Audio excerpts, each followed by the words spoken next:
On a découvert avec Hermine la Cave Poésie, qui est un endroit mythique à Toulouse. Mais comme moi, je n'avais pas été à Toulouse depuis que j'ai 20 ans, et quand j'avais 20 ans, j'étais juste venu voir un ami qui faisait des études à Toulouse, un membre de la même secte que moi quand j'avais 20 ans. Et on n'était pas allé à la Cave Poésie, on ne connaissait pas. Donc du coup, je découvrais non seulement la ville de Toulouse, et j'étais très intimidé parce que on venait avec Hermine Caragueuse, faire une lecture autour du grand jeu. Moi, mon approche du grand jeu est très strictement gnostique. Et venir faire ça dans un des bastions du catharisme, c'est évidemment tout de suite impressionnant. C'est-à-dire, c'est comme dire aux gens, c'est pas comme si on allait à Reims et dire on va vous expliquer, vous et moi, ce qu'est le simplisme, mais c'est quand même aller à Toulouse et dire on va vous expliquer à vous ce que c'est que le gnosticisme. Ben non, vous le savez, enfin quoi, normalement vous le savez. Donc c'était très impressionnant, mais c'était tellement chaleureux, l'ambiance était tellement chaleureuse, les gens étaient tellement merveilleux, et puis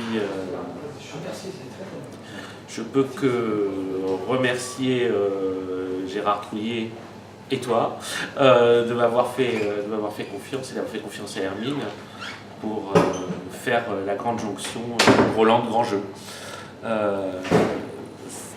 C'est cohérent, même si c'est inattendu.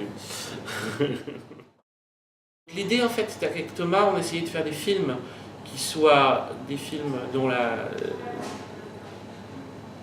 la trame ne soit pas de type logico-déductive, même s'il y a des éléments de documentaire et même s'il y a des éléments de fiction, mais organique. Il fallait que ça fonctionne par association d'images et par association d'idées. Donc c'est énormément de montage. Et pendant longtemps, on n'a même pas tourné d'images. On s'est juste contenté de faire du montage, de prendre des images et de faire des collages. Et grosso modo, que ces collages, ça se réponde. Il y a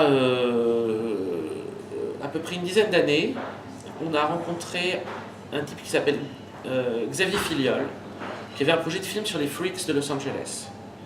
Il avait interviewé Carl Franzoni, Sue Polekas, Gail Zappa, et il avait envie de faire un film autour des freaks de Los Angeles. Il est venu me voir à la sortie d'un spectacle autour de Zappa où un de mes textes était prononcé.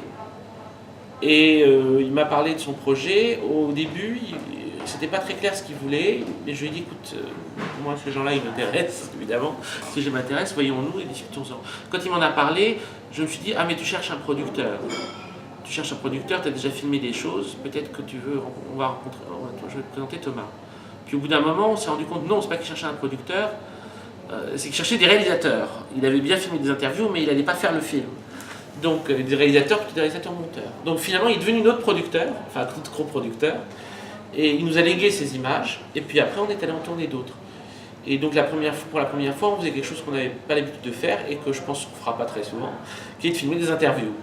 Qui est un truc ça demande un certain talent, que j'ai pas forcément d'ailleurs, mais bon quoi, c'est pas grave, l'important finalement c'était le montage qu'on allait en faire.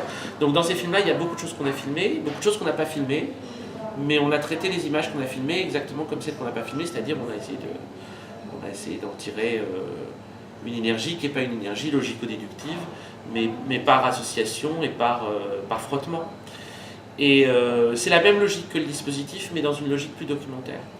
Alors, autant le dispositif, on peut dire c'était des films de trance, quoi. Et dedans, il y a des histoires qui se racontaient, mais bon, les choses arrivaient au bout d'un moment parce qu'on se mettait dans une espèce d'état second, par les images, pas par les drogues. Mais quoi, les images peuvent fonctionner comme des drogues. Et là, on avait des sujets à traiter, mais pour les traiter, on a essayé de recréer, en tout cas, un mood qui soit un mood aussi assez organique. Et donc, ce sont des films qui parlent. Là, c'est les deux premiers sur une tétralogie. Les deux autres ne sont pas encore faits. On a tout le matériel. Je veux dire, on a filmé tout ça, mais on n'a pas encore fait les montages des deux suivants. Et là, ces deux premiers. Le premier, en fait, Rituel de décapitation du pape, en fait, traite de la question du carnavalesque dans l'histoire, ou en tout cas aborde la question des mouvements de la jeunesse des années 60 sous le prisme de la fonction carnavalesque dans l'histoire. Et le second, Les hommes qui mangèrent la montagne, qui parle de la transformation qui va des hippies jusqu'aux yuppies. Donc grosso modo, comment les hommes de gauche d'une époque deviennent les pires hommes de droite d'une autre. Et donc, grosso modo, on a essayé d'aborder la question politique sous l'angle de la pataphysique.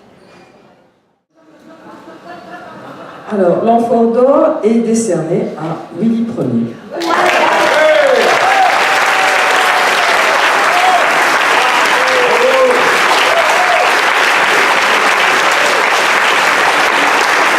Je vous avais dit à bientôt. Bravo.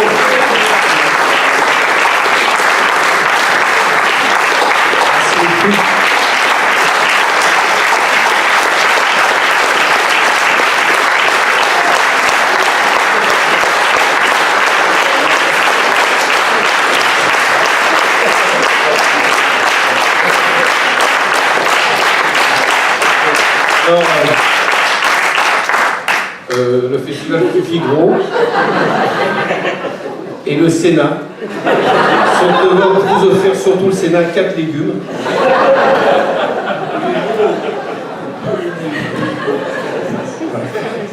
Parfait, merci. Du coup, ça tombe bien, j'ai pas écrit d'autres discours, donc de toute façon, j'aurais pas pu le sortir.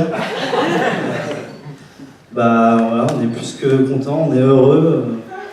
Voilà, je sais plus quoi dire, je suis heureuse, j'ai des légumes pour un an, j'ai plus besoin de faire mon marché, enfin voilà, super.